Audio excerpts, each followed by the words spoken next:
Amended Aspen Estates Track 4 request preliminary plat approval.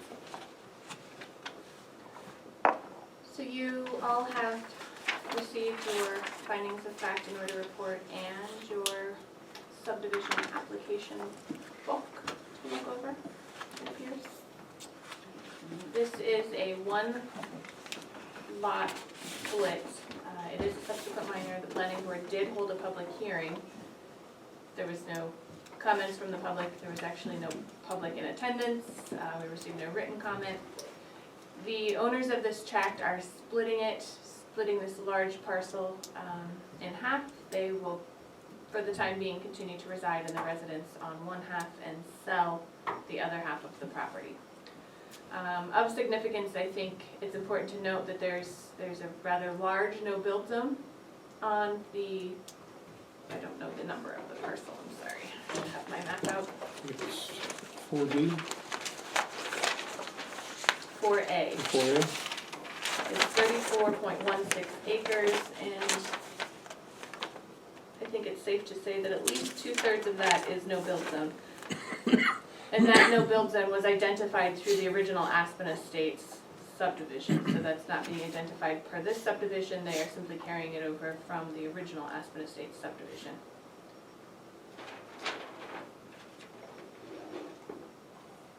I did include, because no-build zones are becoming a hot topic, in the conditions of approval, a commission-required covenant that no build zone shall apply to structures as defined in the Broadwater County subdivision regulations in effect at the time of submittal. Now, the reason this is included as a commission-required covenant means it cannot be amended or altered without going through the amended subdivision process. So, I'm going to read to you what our subdivision regulations state for structures.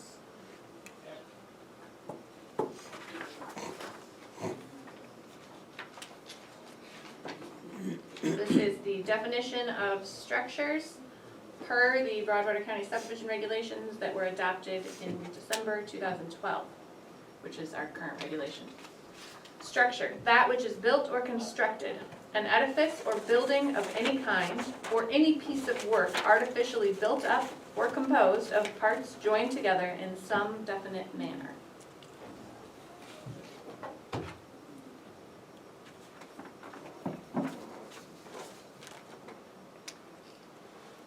Would you like me to read through any part of this findings of fact and order report, or read over the document in its entirety? What is your preference? I have a question on here. On page 4, the effect of the road said that they're gonna have a shared driveway. And then on page 6, it says that prior to any development, approach permit shall be requested from the county to access point off of LF Baum Road. So, Because this is an existing approach, I still want the county road department to prove, or to identify whether or not the approach is acceptable. And I think we should do this for any existing approach unless there's some documentation somewhere that shows that this approach was approved. There was a period of time where approaches were being put in without any county oversight, approaches onto county roads, without any county oversight. And I cannot verify that this has been approved, so even though it's an existing approach, they may still have to apply for an approach permit unless they can either approve one or the county road department has one that they can show was approved. Does that answer your question? okay, so if they're gonna use this approach, then I would, most likely they're gonna build their house over here on the other side of the no-build zone.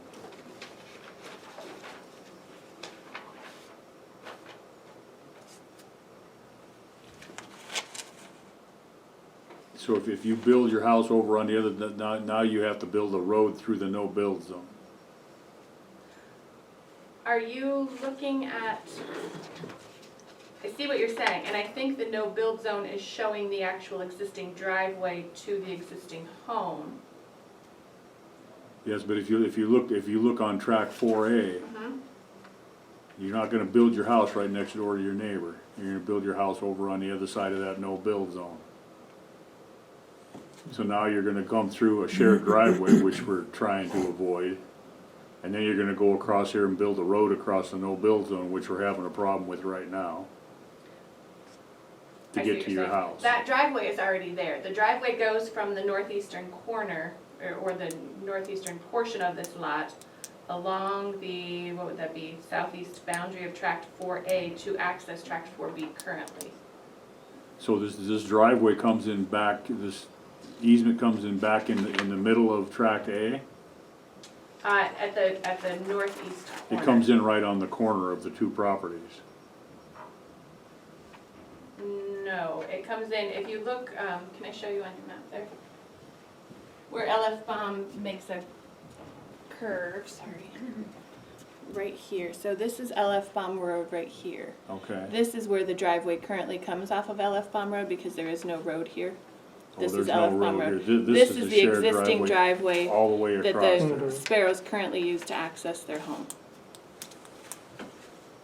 So they will still use this same point of So entry LF Bomb here and build in LF here. Bomb stops up here then? Right here at this corner, this dash line shows the Oh, okay. corner of it. That's the only place that the road touches. So they've already got a road going through the no-build zone. A driveway, but Driveway.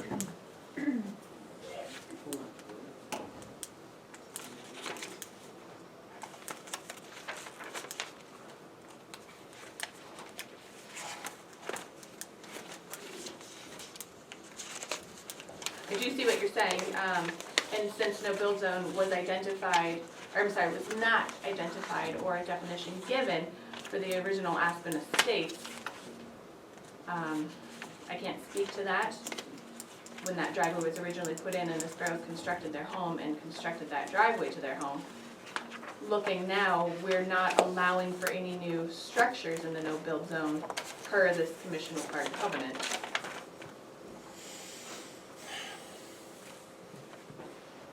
And I don't know that you can necessarily tell the Sparrows that they couldn't use that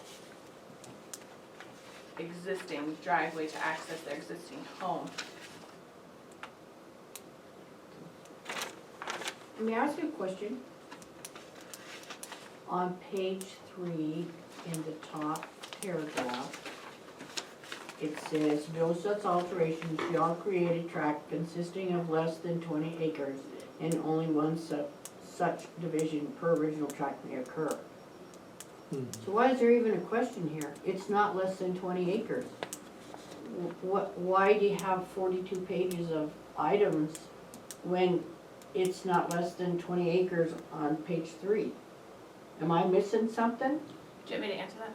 Yes. Okay, so what that is, Shirley, is that's the existing covenants for the Aspen Estates subdivision as it is currently. The Aspen Estates subdivision is already a filed final plat with that parcel on it. So in order to split this, they still have to go through the subsequent minor process for the state of Montana and our So the- regulations. So what this is saying, this is simply stating their existing covenants for Aspen Estates, which states that it could, these parcels can only be split one time to parcels not less than 20 acres. But they're not splitting it to less than 20. They're not, but they are still splitting it. So they still have to go through the subdivision review process just to split it. Okay.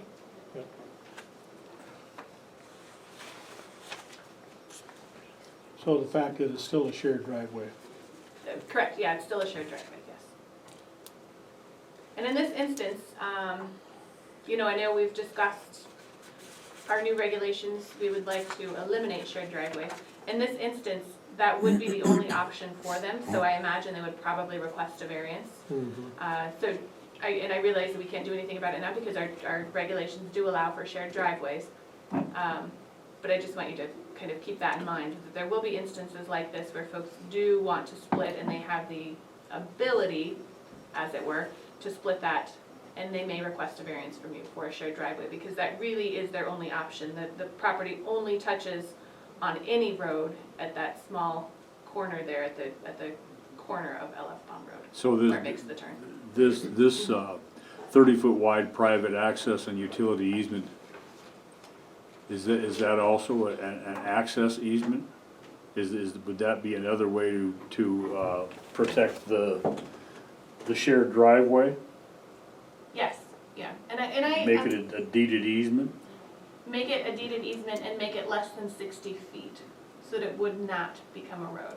Which again, reflecting back to Aspen Estates' original covenants, they could not split this any further. There would be no way to split these parcels any further because the parcels must remain greater than 20 acres. Okay.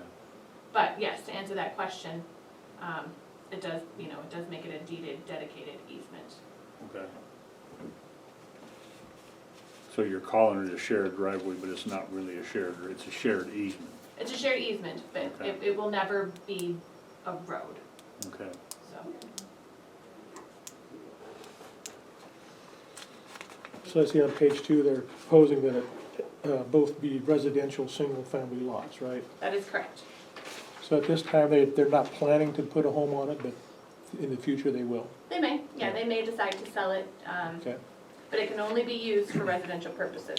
And again, that is shown in the commission required covenants. We did this on the Four Springs minor subdivision, out near the silos area. So that it's very clear, it's in the commission required covenants, this is only for residential purposes. Because that is what they applied for. And then when that time comes, it will have to come back for review again, right? Exactly, yep. If for some reason they decided to make this a parcel for commercial use, even if they were not splitting it, they would still have to come back and go through subdivision review. All right. And then we'll have to get another letter from, say, from the fire department.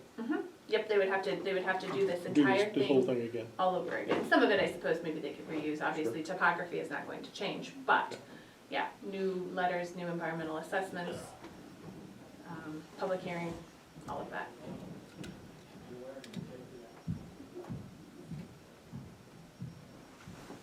Are the covenants to the prior subdivision in place so that they can't split this any further? Are those perpetual covenants, or are they limited on a time frame? No, they're perpetual. Okay.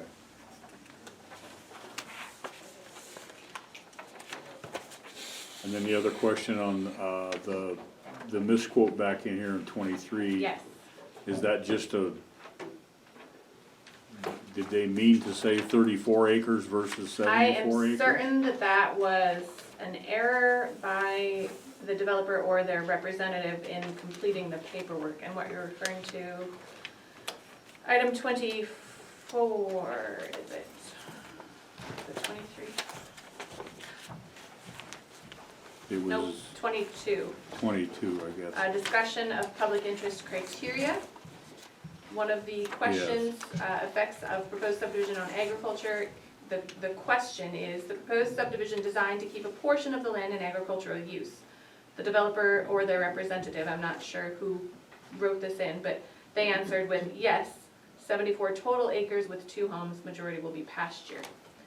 However, the application itself, total acreage and lots being reviewed, 58.54, which is what is shown on the plat, 58.54.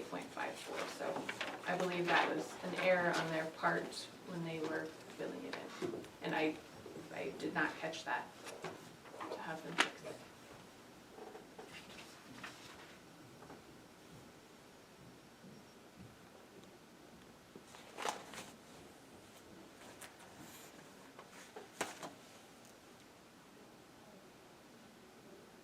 But I think it's important that it is correct on the application because that is the document that the landowner signs and certifies to.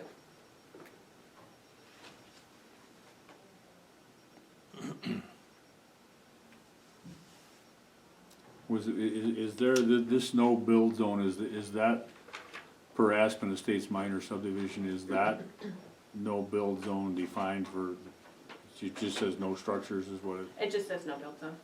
okay, The structures we're adding, or I'm recommending you add okay. through this process, just to make it more clear moving forward.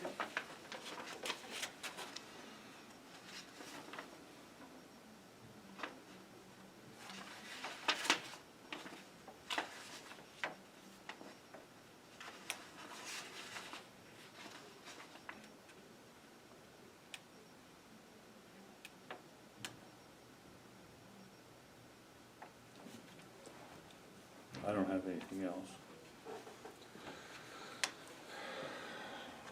I don't either, I guess. Answered all my questions.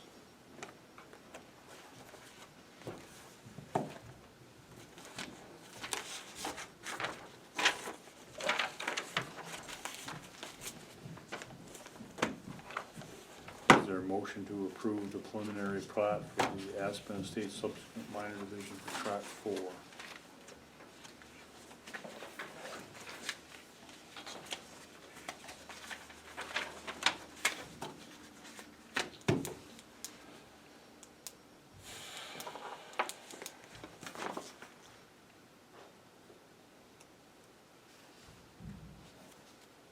I think we met all our criteria according to the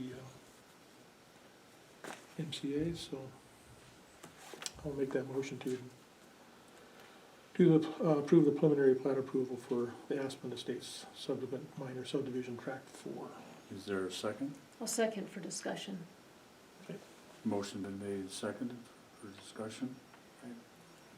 The little girl inside me, my little voice in my head was doing the happy dance when you brought up that with the MCA.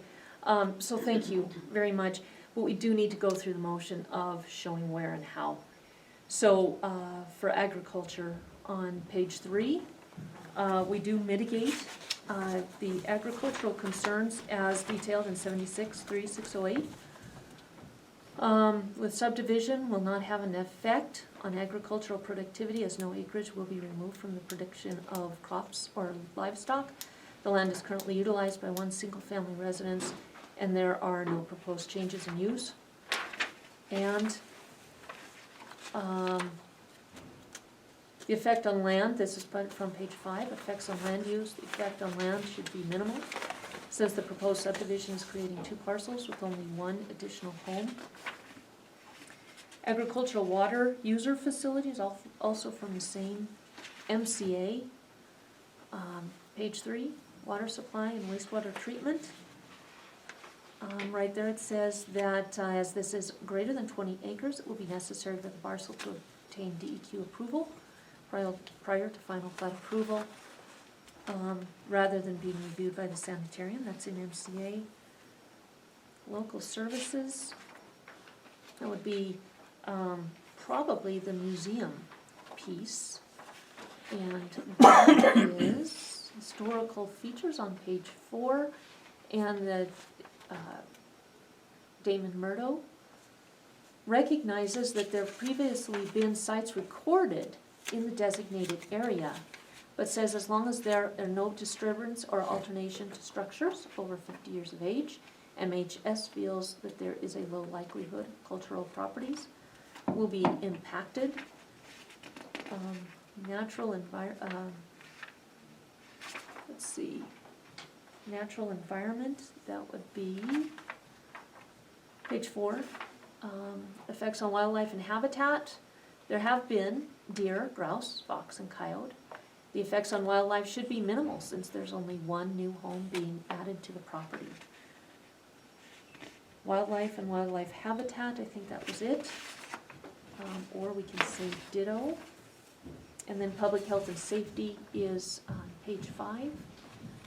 And right there we have an okay from the sheriff. Quote, does not indicate he has any, indicated that he did not anticipate any concerns.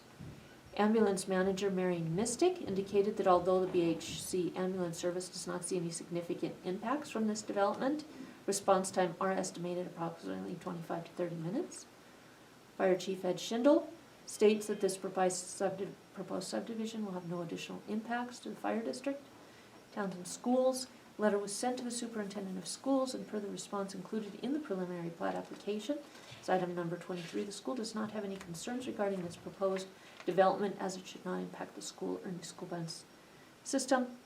And then number 4, Burlington Northern Santa Fe Railroad is mitigated through homeowner awareness when leaving the area of the development.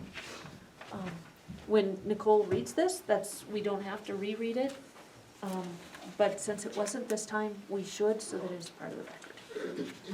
So with that, I'll second the motion. unless you guys wanna add any more, or subtract any. Motion been made, second, is there any further discussion? All in favor? Aye. Opposed, same. Motion carries. I pass around a copy for signatures, please. Thank And you. if you don't want your books, I will collect them and recycle them. If you want to keep them, you are of course welcome to. I'll keep mine through final draft. Thanks for preparing them, Nicole. Thank you. Makes it so much easier to look at a little bit ahead of time. Yes, and I will do my best to get those to you Yep. ahead of time.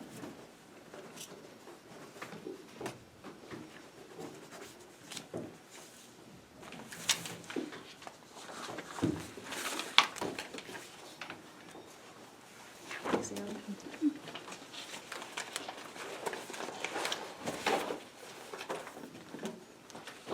I know we have minutes here somewhere. Mixed up this stuff.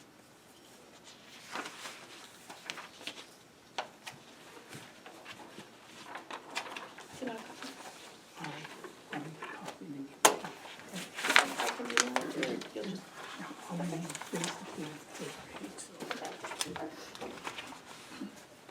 Thank you. Thanks, Nicole. Thanks, Nicole.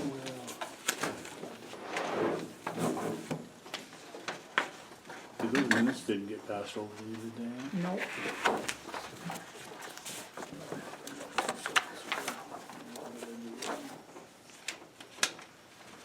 Here they are. I have minutes from November 12th and November 13th. Move to accept the minutes from November 12th, November 13th. Is there a Second. second? Yes. Motion been made, second to approve minutes from November 12th and November 13th. Any further discussion? All in favor? Aye. Aye. Opposed, same. Motion carried.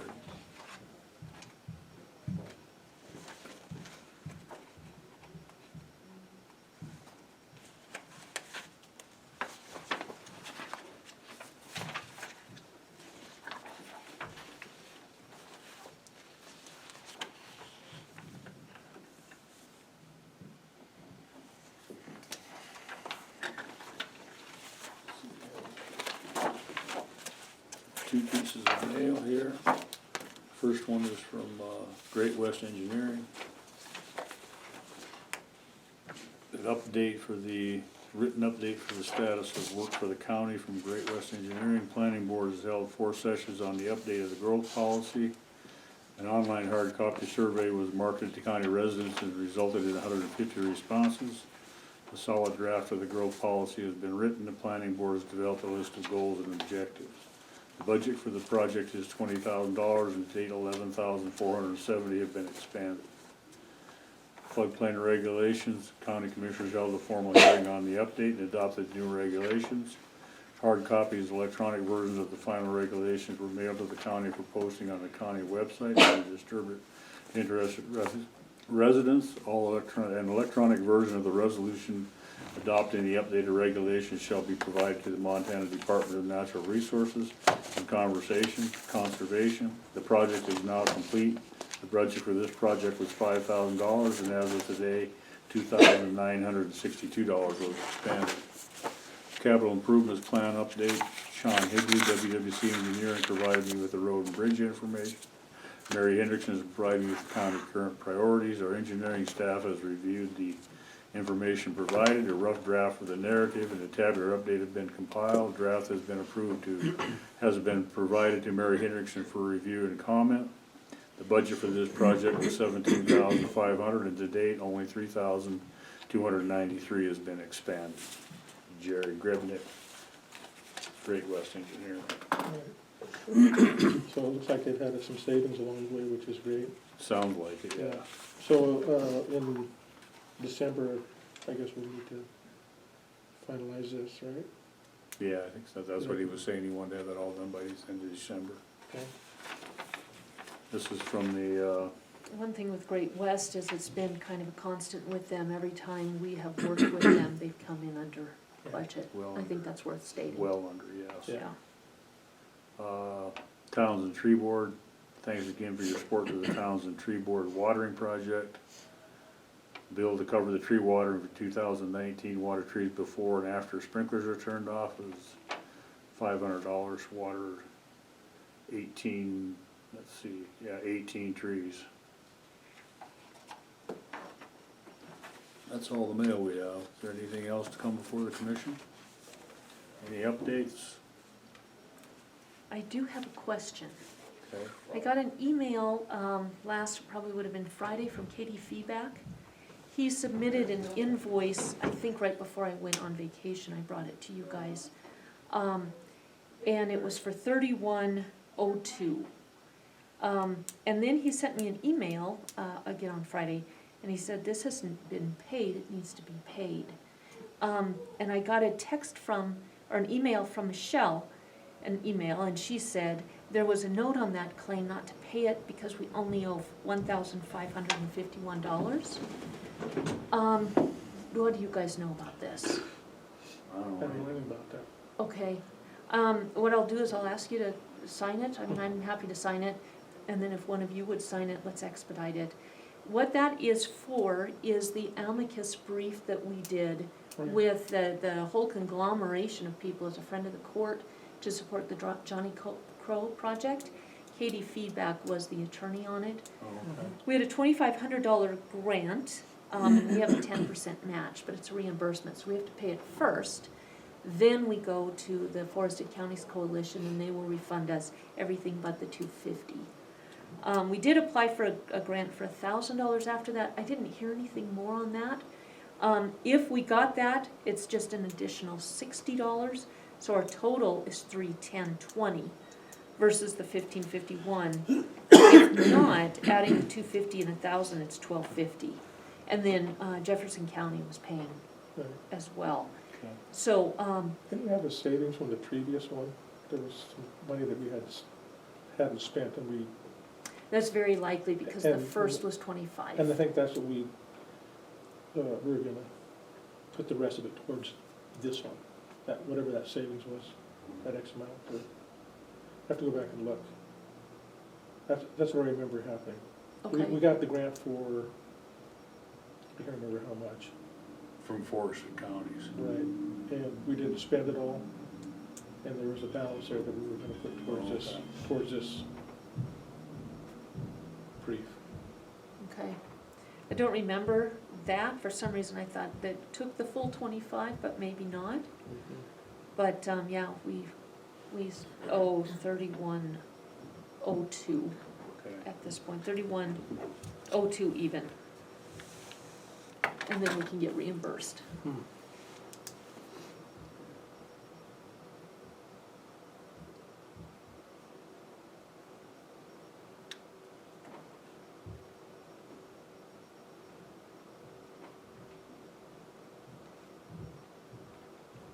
Anything else?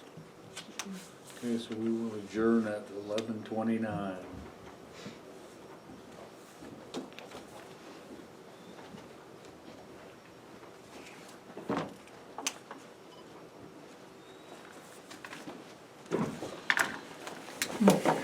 Those, can I have numbers?